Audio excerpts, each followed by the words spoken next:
The early morning sun cast long shadows across the sprawling Coronado mansion. A jogger stumbled upon a woman's body bound and gagged, hanging lifelessly from a balcony.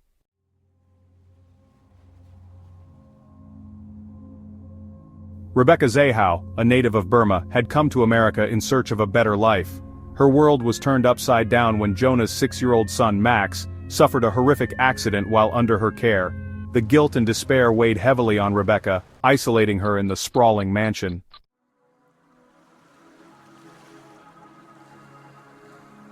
The sun-drenched shores of Coronado Island held the promise of an idyllic life. Rebecca Zahau, with her captivating smile and adventurous spirit, sought happiness here. Her whirlwind romance with Jonah Shacknai blossomed against the backdrop of Coronado's breathtaking scenery.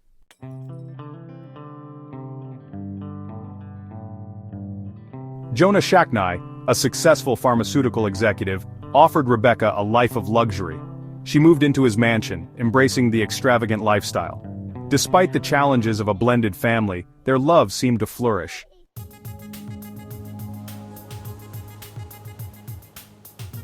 Rebecca's life in paradise was not without trials. The pressure of Jonah's world and the complexities of their blended family took a toll on her. Then, tragedy struck when Jonah's son Max was involved in a horrific accident under Rebecca's care.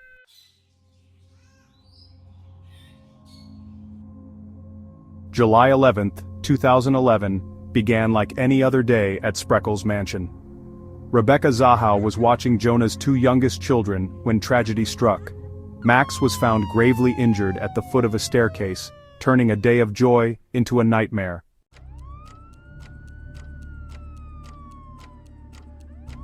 Max was rushed to the hospital, his life hanging in the balance. Whispers began to circulate, questioning how a child could sustain such injuries in a seemingly safe environment. Suspicion cast a long shadow over Rebecca, the guilt and pressure becoming unbearable.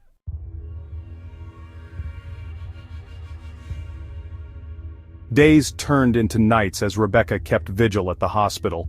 On July 13th, Max succumbed to his injuries, sending shock waves through their world. The whispers grew louder, and Rebecca became an outsider in the house she once shared with Jonah.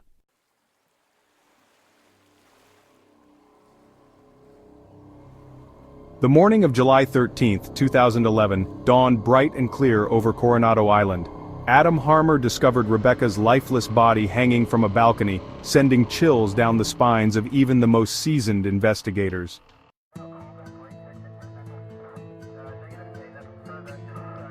The investigation into Rebecca Zahau's death was officially underway. Her body was found bound and gagged, hanging from a red rope tied to a bedpost. A cryptic message painted on the door added another layer of complexity to the baffling case.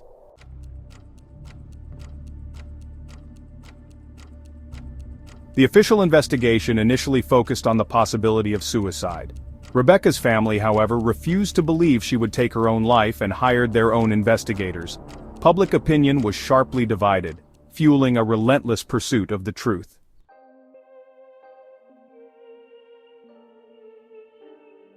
The autopsy of Rebecca Zahau, conducted amidst a maelstrom of media attention and public scrutiny, was expected to provide definitive answers about the cause and manner of her death.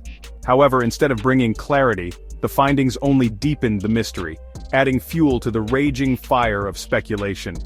The official report, released by the San Diego Medical Examiner's Office, concluded that Rebecca's death was a suicide by hanging.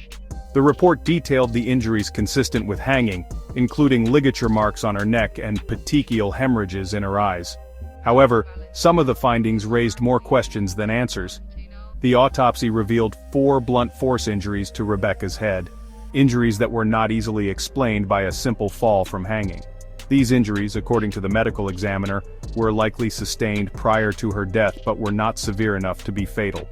The report suggested that Rebecca may have inflicted these injuries upon herself, but this explanation did little to quell the growing doubts. Furthermore, the autopsy revealed that Rebecca had a sock stuffed in her mouth, held in place by a piece of cloth tied around her head.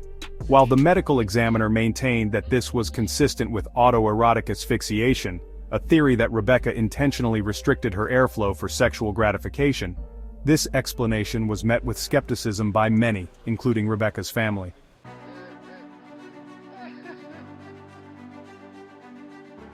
The official ruling of suicide did little to ease the pain and disbelief that consumed Rebecca Zahau's family. They knew in their hearts that Rebecca, a woman who loved life, who had everything to live for, would never take her own life. Armed with this unwavering belief, they embarked on a relentless quest for justice, determined to uncover the truth behind her tragic death. The family, represented by renowned attorney Anne Bremner, filed a wrongful death lawsuit against Jonah Shacknai's brother, Adam Shacknai. Adam, who had been staying at the guest house on the Spreckels Mansion property at the time of Rebecca's death, became the focus of their suspicions.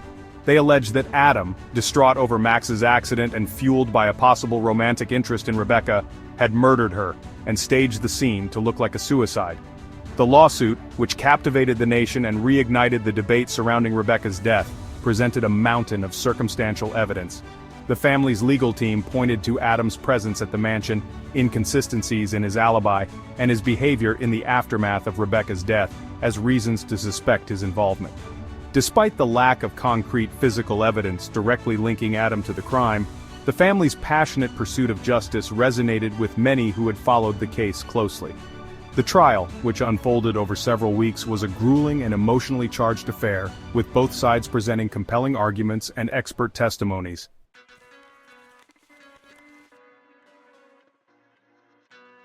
The wrongful death lawsuit, while ultimately successful in securing a significant financial judgment against Adam Shacknai, did not provide the definitive answers that Rebecca's family had hoped for.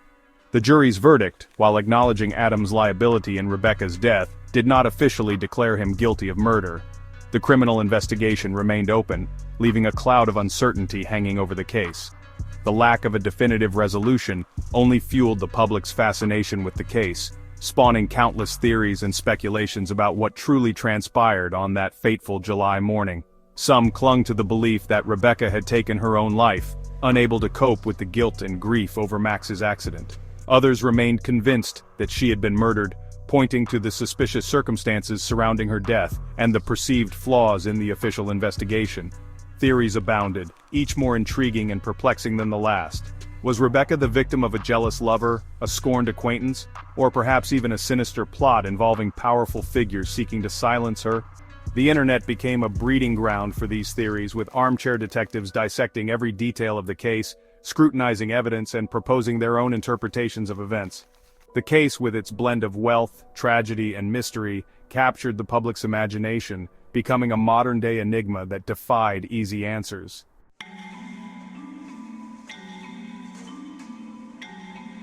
The courtroom buzzed with anticipation as the jury delivered its verdict in the wrongful death lawsuit filed by Rebecca Zahau's family against Adam Shacknai.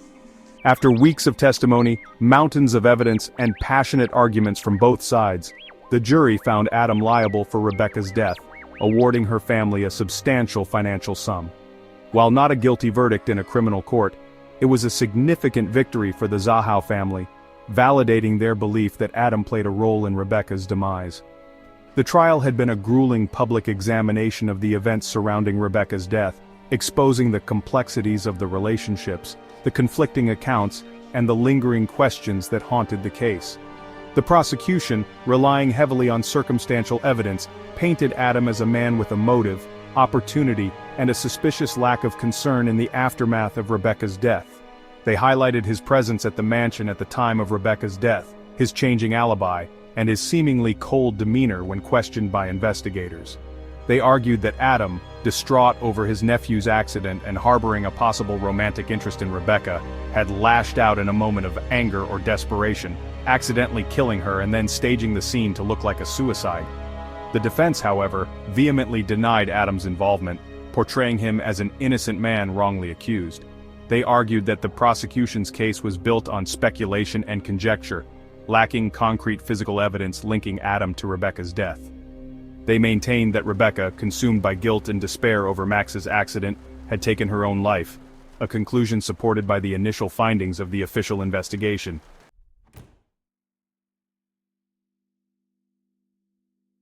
The jury's verdict, while bringing a sense of closure to the legal battle, did little to quell the lingering doubts and unanswered questions that continued to swirl around Rebecca Zahau's mysterious death. The case, with its blend of wealth, tragedy, and unanswered questions, had captured the public's imagination, becoming a modern-day enigma that defied easy explanations. Despite the wrongful death lawsuit and the civil court's findings, the criminal investigation into Rebecca's death remained open. The lack of a definitive resolution only fueled the public's fascination, spawning countless theories, each more intriguing and perplexing than the last. Some clung to the belief that Rebecca had taken her own life, unable to cope with the guilt and grief over Max's accident. They pointed to her fragile emotional state in the days leading up to her death, the cryptic message found at the scene, and the official ruling of suicide by the San Diego Medical Examiner's Office. Others, however, remained convinced that she had been murdered, pointing to the suspicious circumstances surrounding her death, the unusual positioning of her body, and the seemingly staged nature of the scene. They questioned the thoroughness of the initial investigation, highlighting potential missteps and overlooked clues that they believed pointed to a more sinister explanation. The internet became a breeding ground for these theories, with armchair detectives dissecting every detail of the case, scrutinizing evidence, and proposing their own interpretations of events. Was Rebecca the victim of a jealous lover, a scorned acquaintance, or perhaps even a sinister plot involving powerful figures seeking to silence her? The mystery endured, a haunting reminder that sometimes, even in death, the truth remains elusive.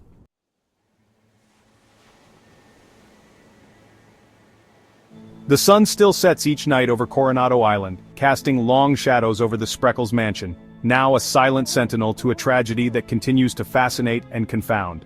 Rebecca Zahau's death, shrouded in a veil of unanswered questions and conflicting theories, remains an unsolved enigma, a chilling reminder that truth can be as elusive as a whisper in the wind.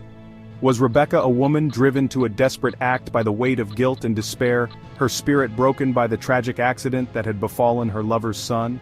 Or was she the victim of a sinister plot, silenced forever by someone who wanted her out of the picture, her death meticulously staged to resemble a suicide? The evidence, a tangled web of circumstantial clues and conflicting accounts, offers no easy answers, leaving us grappling with the haunting possibility that we may never know what truly transpired on that fateful July morning. The passage of time has done little to dim the public's fascination with the case. Rebecca's story, with its blend of wealth, tragedy, and mystery, continues to captivate, sparking debates, fueling speculation, and inspiring a relentless pursuit of answers. The questions linger. Was the initial investigation thorough enough? Were there missteps, overlooked clues, or deliberate attempts to steer the narrative away from a more uncomfortable truth? We leave you tonight with more questions than answers, inviting you to delve deeper into the labyrinthine details of this captivating case. Explore the evidence, examine the theories, and draw your own conclusions. Was Rebecca Zahau's death a tragic suicide or a cold-blooded murder? The answer, like the truth itself, remains elusive, hidden somewhere within the walls of Spreckels Mansion, a haunting reminder that some mysteries may never be fully unraveled. Don't forget to like this video and subscribe to Oblivion Unlocked for more captivating stories of unsolved mysteries and unexplained events.